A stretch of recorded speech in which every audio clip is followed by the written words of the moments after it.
He had everything: billions in wealth, global fame, and a reputation as the smartest mind in crypto.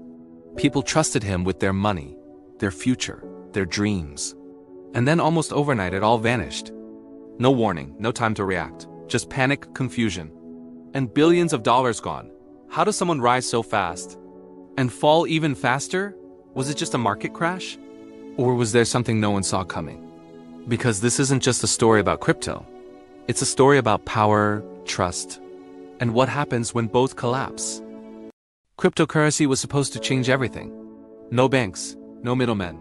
Just a new financial world where anyone, anywhere could build wealth. And for a while, it felt real.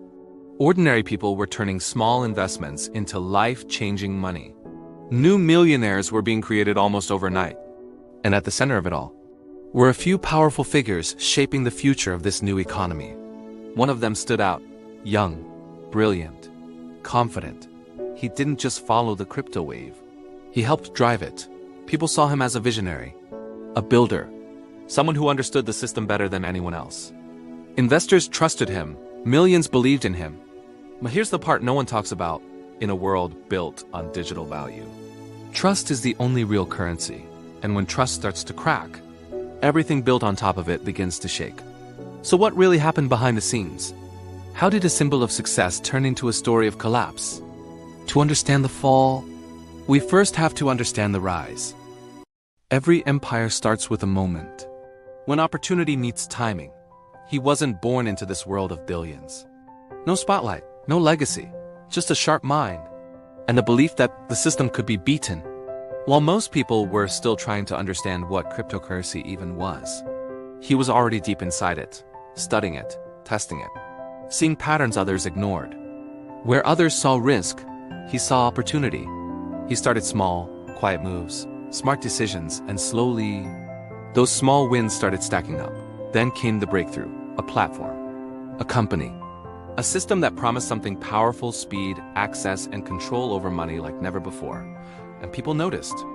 At first, it was a few investors, then thousands, then millions. Money started flowing in, fast. The numbers didn't just grow, they exploded. Headlines called him a genius. Interviews painted him as the future of finance. Followers saw him as proof that anyone could make it, and just like that, he wasn't just participating in the crypto world anymore, he was leading it. But success like that doesn't come without pressure, because when you rise that fast, expectations rise even faster. This was the moment most people only dream about. The company was everywhere, growth charts pointing straight up. New deals, new expansions, bigger promises from the outside. It looked unstoppable. He had influence now, power, the kind where a single statement could move markets. People didn't just trust him, they believed in him. And that belief became the foundation of everything. But here's the thing about rapid success: it can hide what's really happening underneath. Behind the scenes, things were moving just as fast, but not always in the same direction. Decisions became bigger, risks became heavier. The system that once felt controlled started becoming complex. Too complex, but no one questioned it, because when everything is winning, no one wants to look for problems. And maybe the biggest danger wasn't the risk itself. It was the illusion that nothing could go wrong. Part 3. The fall. The moment it all broke, it didn't start with a crash. It started with doubt, a few questions, a few concerns, small cracks, barely visible at first. But in a system built on trust, even a small crack is enough. People started asking questions, then more questions. And suddenly, confidence began to slip. What happens next in situations like this is always the same: panic. Users rushed to pull their money out. Withdrawals surged. Pressure built. And that's when the system was tested for real. Not in growth, but in survival. And it failed. What looked strong from the outside wasn't strong enough on the inside. Funds got stuck. Transactions slowed. Silence replaced confidence. And in just days, billions of dollars disappeared. The same people who once praised him now demanded answers. The same system that lifted him up was now collapsing beneath him. And the fall?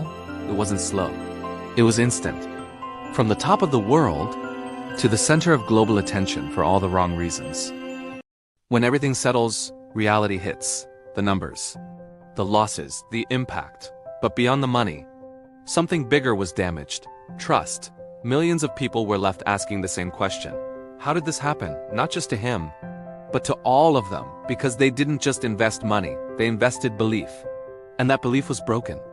The story spread far beyond one person. It shook the entire crypto world. People became more cautious, more skeptical. And maybe that was the real cost. Because in finance, money can be rebuilt. But trust? That takes much longer. And sometimes, it never fully comes back. Which leaves one final question. Was this fall inevitable? Or could it have been avoided all along? And maybe that's the part that stays with you. Not the billions, not the headlines. But how quickly belief can turn into doubt. Because this wasn't just one person's fall. It was a reminder that in a world driven by hype, speed, and promises, it's easy to follow the crowd, easy to trust the rise, hard to question it, until it's too late. So the real question isn't just, why did he fall? The real question is, how many people saw the signs and chose to ignore them? And if it happened once, what's stopping it from happening again? Because the next crypto king might already be rising, right now, gaining trust, building belief. And maybe history isn't waiting to repeat itself. Maybe it's already in motion. So before you trust the next big opportunity, before you follow the next big name, ask yourself one simple question. Do I understand this, or am I just believing it? Because in the end, the biggest losses don't come from bad luck. They come from blind trust. What do you think? Was this collapse unavoidable or completely preventable? Comment below. Let's talk.